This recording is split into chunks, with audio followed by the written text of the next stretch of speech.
corner for some of you, not me, not we. Maybe I'll start using the royal, sort of say, paregoric.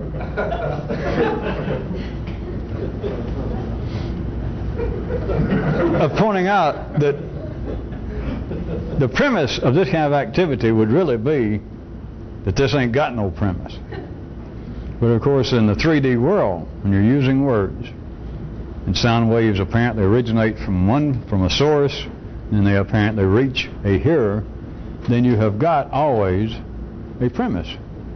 In this case, if I said the premise of this is that it ain't got no premise, then what you hear is, oh, so that's the premise.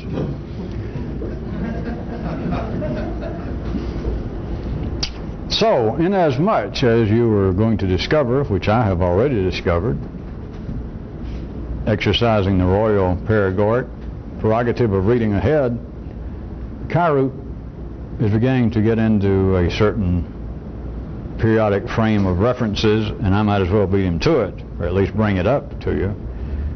And that is, instead of continually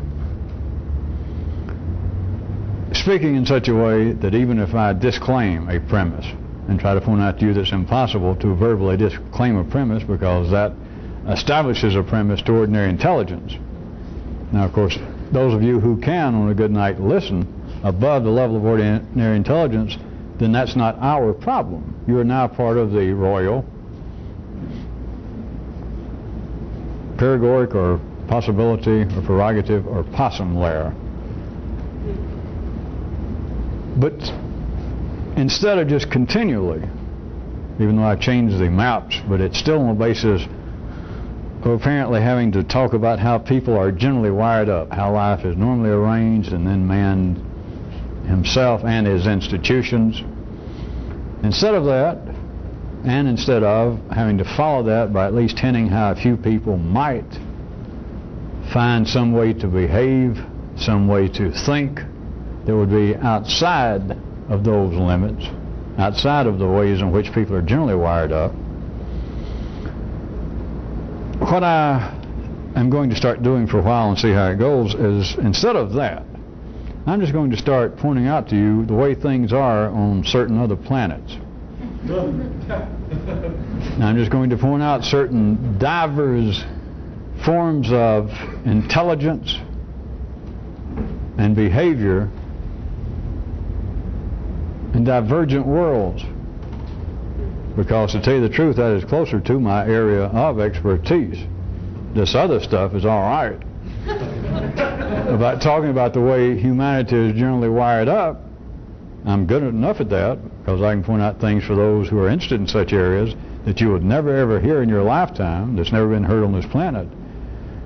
But it's still shaky because it's all, even if denied, it all is accepted as having a premise. So if I use this other approach and see that it starts having some salubrious effect, then it will pave, if not a whole highway, a little pull off the shoulder for a second area, wherein you might take the descriptions I give of different worlds and the way things are in some other parts of the universe, and not take them so personally. Plus, it gives you the opportunity for us, you and I, to pull the rug out from under the always lurking, even tacit premise that everything has a premise, even if you state that the premise of this is that it has no premise. So rather than me describing that here is the way life is generally wired up, here is the way that many institutions of man, being a magnification of a man, being a magnification of the molecular, cellular structure of the universe, at least in this area of the universe, and that all of this is simply magnifications, enrichments, and that they are generally wired up to operate blah-doo-doo, but hinting, stating, trying to cajole, trying to point or hint to say it might be possible that a few people, even under these general conditions, might go do-do-do-do-do. But you still have to take it personally, and there's still the premise that is, all right, things are like this. Even if I say they're like this, and it's neither good nor bad. Of course, it is good because they're healthy and alive. But in the ordinary framework that routine intelligence sees everywhere, that there is a quantitative aspect to all human behavior and all human thought, that creates its own premise that, okay, some of the stuff you describe, even if you say it's neutral, some of it I know is not neutral because I don't like it. When you start talking about the way politics are arranged, or the way such and such thing happened historically, and you say it's metaphorical, yeah, I know all that, but it's more than metaphorical because that happened, and I don't like it. So if you will try and follow, if I just say that there's another planet, I don't know how specific I'm ever going to get, at least in the beginning, but if I just tell you that there are other places and that things are arranged in a certain way, you then have the opportunity not to take it personally, not to take it as a premise, because I am not saying that that's the way it should be here. That's ridiculous. So if any of you do that, you have jumped in your own premise. You dug it, you filled it up, and it's not even a cute premise, it's a dumb premise.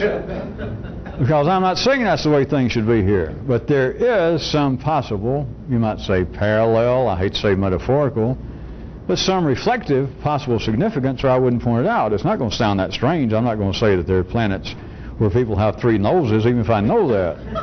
Unless I can come up with some way that metaphorically might have some significance. What the hell is the point of me telling you that?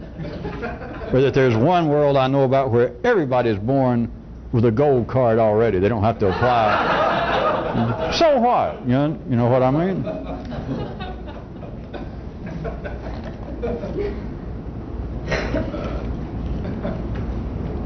You could look at it as a kind of, if you'll listen, otherworld neural anthropology. Because I am not telling you in any way, as you'll hear, I don't really have to give you much of a warning, I'm not going to say, well, now this is the way we should be. If this is the way we should be, it's going to happen. I'm just going to point out that there are other places that have different thinking of action, and they have contradistinct action itself. But it will not be all of that strange, as I said, about being born with a gold card or having 3 noses. I guess we'll press on to examples. You're going to get lots of them, as I said, unless I throw them out, because I've already seen a whole batch that Kyroot has started doing, which I guess I should give credit where it's due. He sort of encouraged me to go ahead and do it because he's already operating along such lines.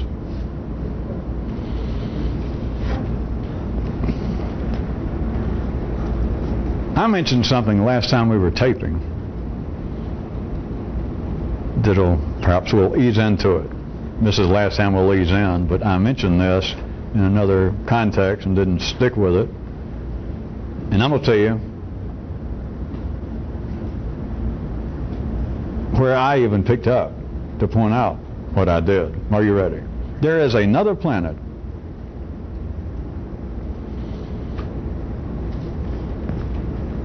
where nothing is truly indispensable until it happens, and then it's too late. There is a place like that there is no such thing. This is sort of a side effect. They do not even deal in any kind of serious manner with any sort of fortune telling. And I do not mean just the occult metaphysical. I mean everything from, they do not have any, they don't publish any articles in the paper, no matter what kind of degrees a man may have in economics, to even hint that according to some of the indicators that there's possibility of a recession, a darn good possibility within the next 2 quarters. They don't do that. They don't have astrology, of course. They don't have weathermen. They do not deal in predictions. Because, remember the first part of what I told you, at this place, this certain planet, nothing is literally, nothing is absolutely indispensable until it happens. Then, by God, it's too late.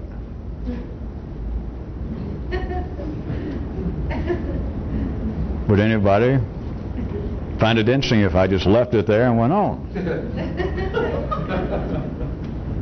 But think, I'm not talking about planet Earth anymore. I'm not talking about humans. I'm talking about some creatures. But under the conditions under which these creatures are existing presently, there is nothing that is inescapable. There is nothing over the horizon that is absolutely, I know indispensable may not sound like the word that you might have thought I should have plugged in there. Most human intellect, any of you who are even guessing or trailing along with this verbally, would probably think that I was going to, or should say by now, that nothing is absolutely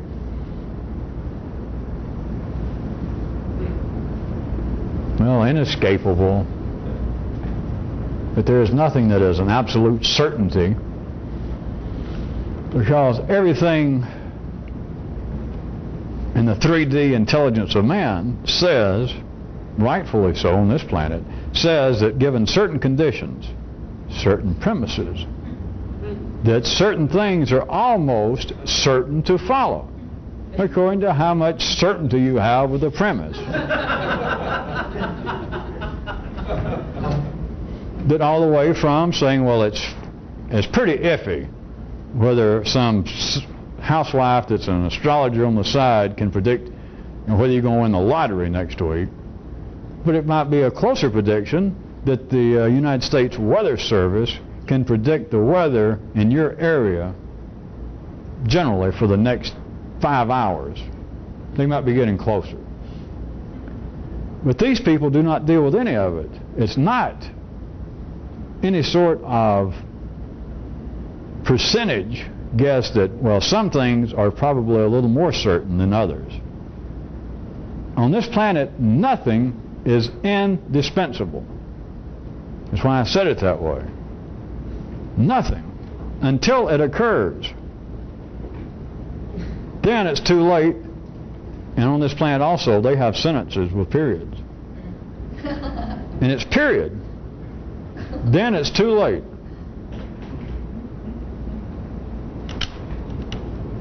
Until you people start catching on, I guess I'm going to have to say a few things here and there. I'm about to. I didn't want to, but here goes. If that has any significance, whether in behavior or thinking about behavior, that is, whether in thinking, if not with the action itself, can you see any possibility that that could be used, not by humanity in general, because I am not talking about that that's the way things should be here, but how about a person here and there, one of the few, because this is the existing circumstances on another living planet, in another place. That is the way, in this particular area, that is the way things are. And verbally, you must hear that it is not irrational. So I am hinting that there'd be some way that you could find some pertinence. Maybe just even ask yourself, what if that were true here? Which it's not, or I would have said that instead of this other place.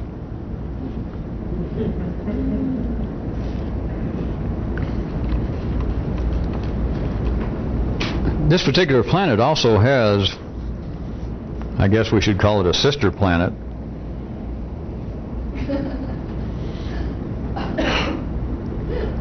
It has another feature that's not found here where we are. And that is, they clearly recognize the difference between primary and secondary activities. Clearly. And they never confuse the two. Except when they do, then the difference is negated.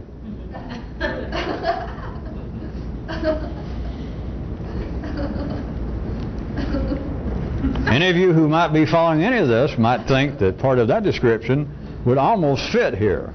And I'm not going to stop and argue. Part of it might almost fit here. Not all of it. The creatures on that planet, of course admitting they're my terms, but by now you should have some general feeling yourself, there being the kind of interest that in a nervous system of a creature even somewhat similar to ourselves has a pre-intellect area, a pre-speech area, wherein it would be generally what I refer to as a primary needs and activities, problems, interest, and then the secondary. They clearly recognize the difference. Now, some of you might think that you're to the point that you could say that you clearly recognize the difference when you think about it. But let me repeat, let me finish it. They clearly recognize the difference between the two, and they never confuse them.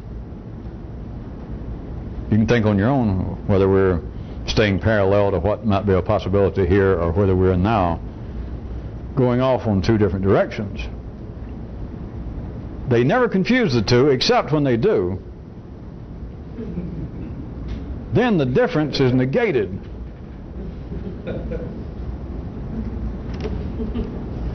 Trying to encourage some of you to go along to see whether I pursue this much further after tonight. Just think on your own, especially the parts that are not even possible here, but that literally, verbally should make some sense to you, that you can hear me. What if those, on some individual basis, could be transferred here?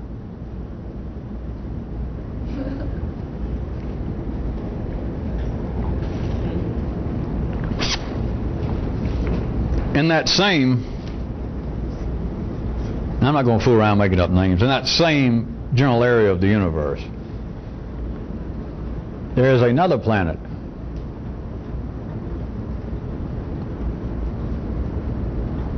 that I find worth mentioning tonight. And on this planet, the creatures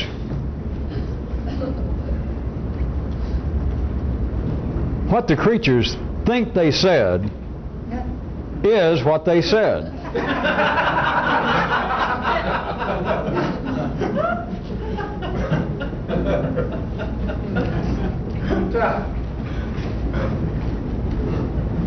Think about it.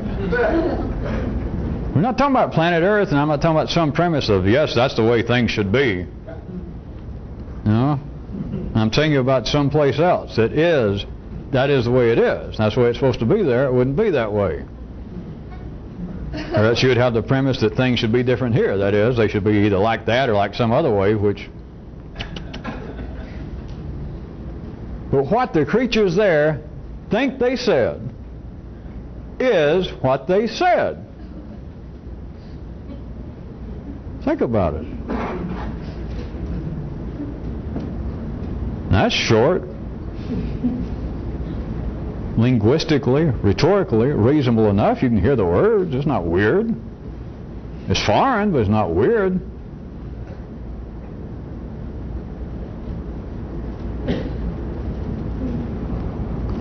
What they think they said is what they said.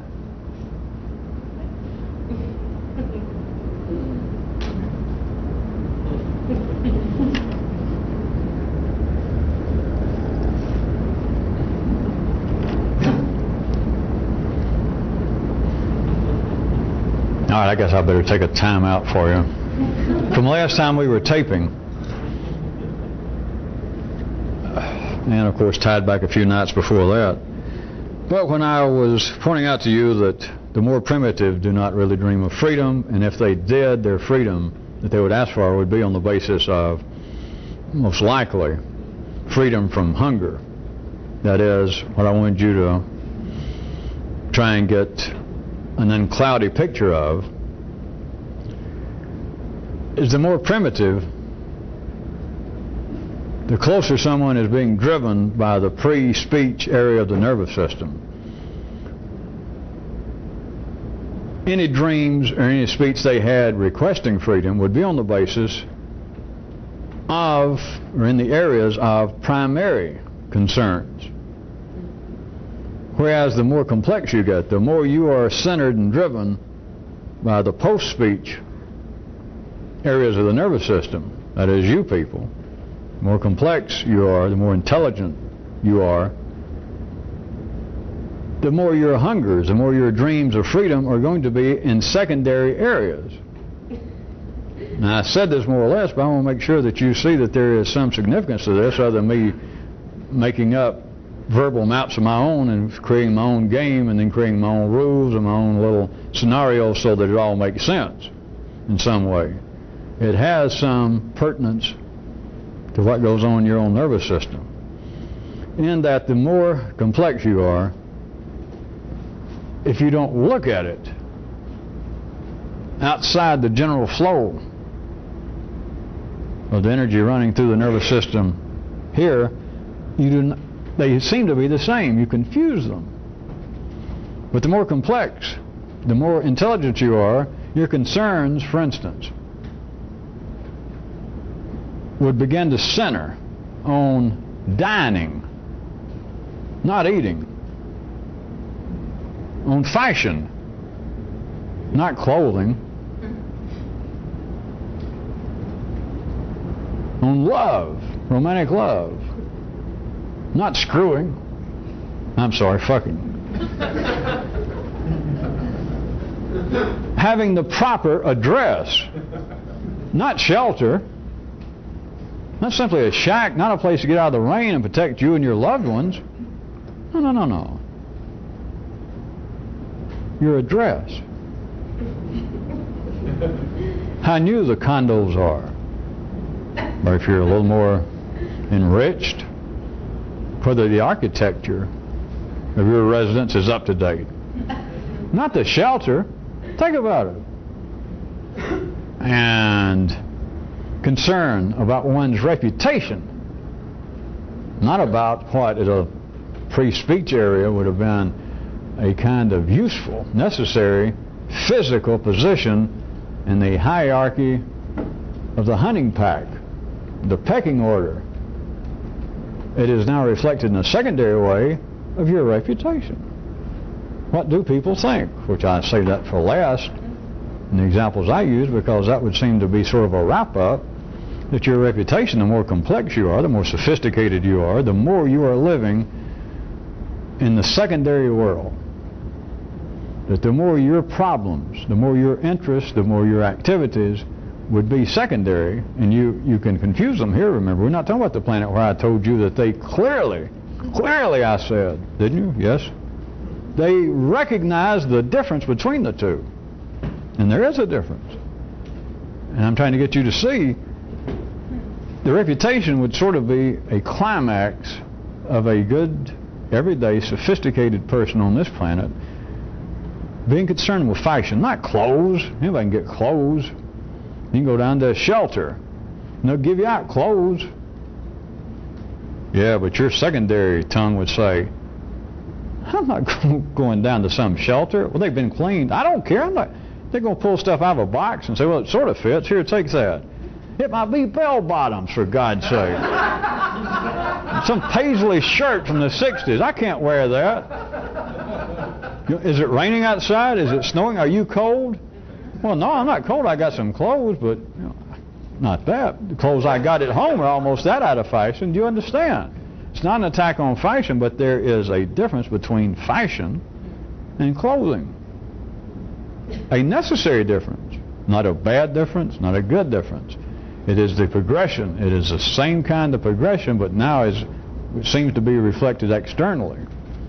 But it's the same kind of progression of going from pre-speech areas of the nervous system, pre-intellectual areas, wherein it would be, if there was such a clear possible distinction now to be drawn, physically, materially, it would be the areas wherein you would, it's not possible, you could not have any conception of fashion much less any interest. You just couldn't conceive of it. That if you were cold and you could still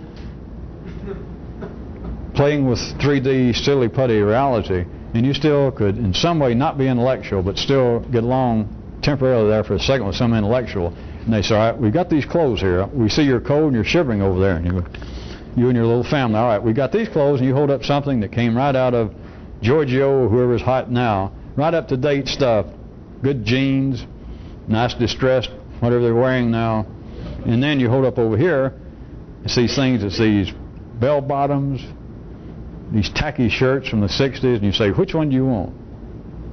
And a man operating at the level of primary need, primary concern, you understand, it makes no sense.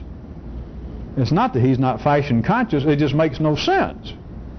It just doesn't exist. It's not right or wrong, it's just a silly question. It's a non-question. But, notice for you, it is not a non-question. And it's not because you're dumb, it's not because that you are too sophisticated for your own good. It's just that you're alive, you're a human, and you're more enriched intellectually, which is not a qualitative judgment, as you know. It is simply that your nervous system is now, relatively speaking, more fed in the speech areas, the higher areas, than what I'm calling the primitive person, the person that would have no concept of fashion. And so to you it's not clothes. It varies, of course, from you people. Here in the group and in other places, I understand that some of you care less about fashion and some of you more about fashion. But nowadays, if you live in the city and you work, you got to get out every day out of the house. Even if you say, well, I don't really give a damn what the fashion is, just to keep your job. Finally, you might be 4 or 5 years behind. The manager or somebody might say, if I was you, I'd stop wearing those bell-bottom pants and get me, you know. The manager asked me if I'd speak to you. And you might go, well, all right.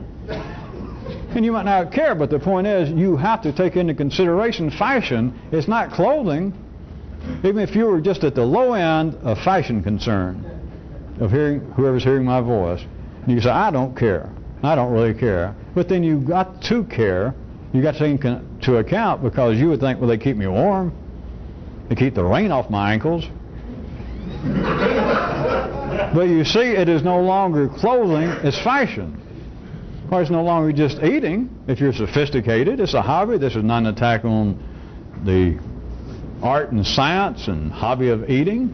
But people don't talk about if they're going out for the night and they're going to dress up and the whole milieu of the evening. It's not, what are we going to eat? They may talk about that, but it's not about, boy, let's go somewhere where we can get it fast and a whole lot for your money. We'll go down to poor folks buffet, or all you can eat for $4.95. That's not dining, that's eating. Chowing down, as they call it in Mississippi. And so, but when you're getting the secondary area, you may be hungry tonight, you're going to eat somewhere, but you discuss the area of dining. It's not foolish, but it is not the same thing as eating. It involves eating, but you see it's going into secondary concerns. Once they happen, it's not like that plant I mentioned, because we could take a position. For some reason, if I was trying to prove a particular point, I could say, all right, forget what I just noted, that it was not in some way wasteful or useless to be concerned with these secondary concerns. That is, that being involved with fashion, being concerned about fashion, is a waste of time. Even if I said that for a second, follow this, it won't take but a second. Even if I said that that's ridiculous, if this thing had a premise and you're trying to be something other than you are, then you can't fall into traps like that. The whole point of eating is to keep yourself alive. Anybody's concerned about, well, it looks like Nouveau California cuisine with these little bitty portions and lots of money, and it's on a green plate with a blue piece of partially been dyed blue, you know, that's insanity. That the gods and the forces of the universe didn't mean for you to do that. If you're hungry, get yourself a damn McDonald's or a cheese sandwich and forget it. All right, even if I said that, if I said there's validity to that, once you have gone past the point, it's not the plant I told you about. Once you have gone past the point, in any particular area at any particular time, if it was just one time at a time, once you fell over the line from, well, I'm hungry, I'll eat, and went from that to, well, I don't know, dining. Hun, would you get out the buffalo food tonight and look up, where's a new restaurant that we could go to here? Then I could say it was indispensable. I mean, it was not absolutely indispensable that you went from eating to dining, but now that you have, it's too late.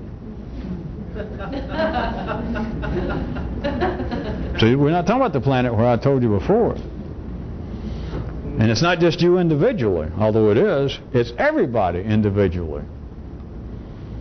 That those things which are not indispensable are, once they're done,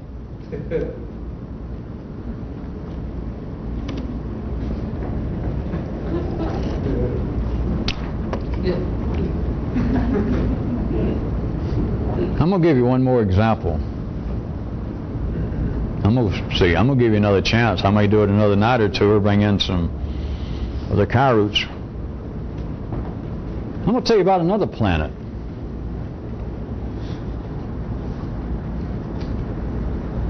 This has no particular relationship to the ones I mentioned before, all three of those. Physically had some relationship. But there is another planet wherein the creatures are generally, most of them are just generally, just wise asses.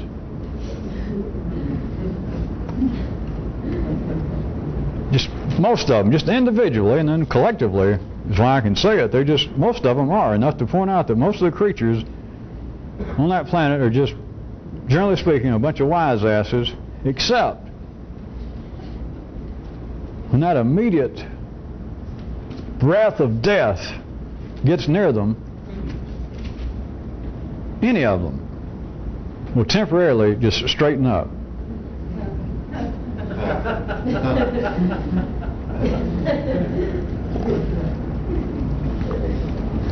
How much time we go on this side? How long does it take to read one pack of Kyroots? 45 minutes. Okay. I'm going to read that other, I'm not, we are, that other batch of Kyroots. So, is it most efficient to turn off the tape? All right, we'll be right back. And Kyroot said, all arguments are the need to temporarily destabilize something or other. And Kyroot said, it's always wetter on the downside. And Kyroot said, and another guy used to tell himself, hey, if it's me on the menu, I ain't hungry.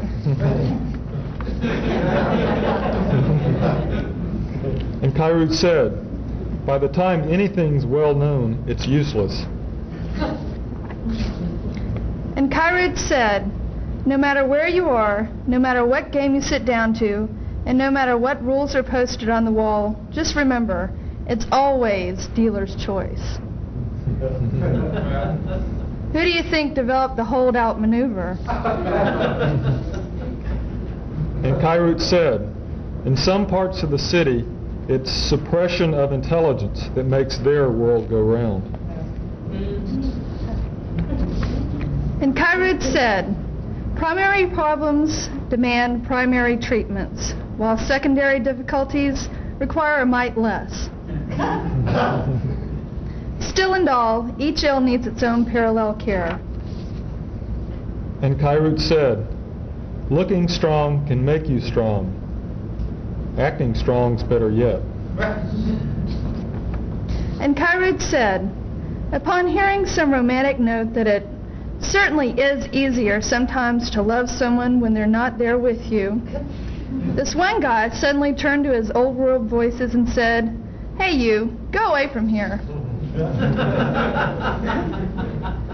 And Kyroot said, don't play guess which hand it's in with anyone until you see all their hands. And don't be necessarily satisfied when they show you two. And Kyroot said, you're in trouble when you use roll call as a method of determining where you are.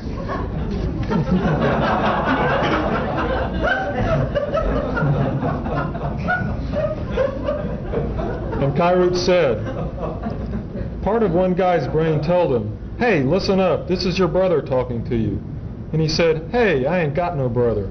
And the voice replied, "Hey, then who is it saying I'm your brother?" And the guy countered, "You're my fake brother." "Hey, same thing." "Oh." And Kyroot said, memorable travel advice. If you are in jail, don't admit it. And Kyroot said, if the mind is the juggler and words are the balls, then who developed the routine? And too many circus owners hide themselves behind the corporate canvas. Come on out, PT. We know you're in there somewhere. And Kyroot said, you can lose your place, but not your turn, even if you try.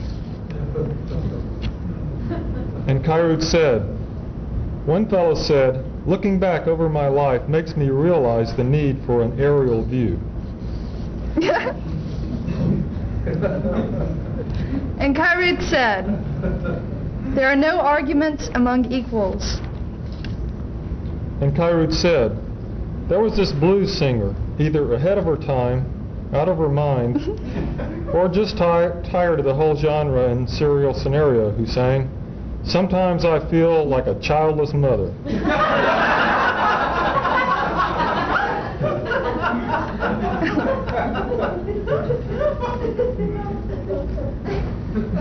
And Kyroot said, by the time a problem reaches the attention of old world intelligence, it's too late to do anything about it, except to forthwith label it and denounce it as a problem. And Kyroot said, if your brain's a museum, you may close early on Wednesdays. This is a private epilogue. I guess I'll have to include you people here and out of town. Maybe I should blame it in Kyroot epilogued. I've been presented with a small mystery, and I have not, I'll admit, racked my little brain yet to solve it. But, and it seems to have happened from out of town, but whoever is responsible for the little Lynn present that I got, I could say you shouldn't have done it, but since it's too late, I can say, God damn. I was just astounded and continue to be astounded. And so whoever sent this, whoever did it, I guess I'll finally track you down if I try. But I'm also partially intrigued that somebody somewhere, either here or out of town, it seems likely, did that and as yet hadn't revealed who it was. And how about this? I'll really be impressed, in case you're interested in us being impressed, to see how long you might continue this, because that is unnatural. To do something that astounding and delightful and never take credit for it. I'm not telling you to do that, but whoever you were out there, I was flabbergasted, shocked, thrilled, having one of the times of my life since Saturday, since I admit that music is one of my two hobbies. The other one, I don't know what you could have sent me by mail to. Well, I'm talking about I'm gourmet. That's all. So whoever you were, watch it.